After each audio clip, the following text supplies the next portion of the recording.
जन्नत की सवारी लेकर जा। जिब्रील से रब ने फरमाया जन्नत की सवारी लेकर जा।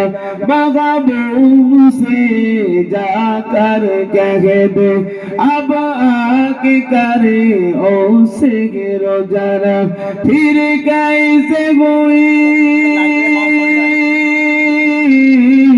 फिर कैसे हुई तावील खुदा।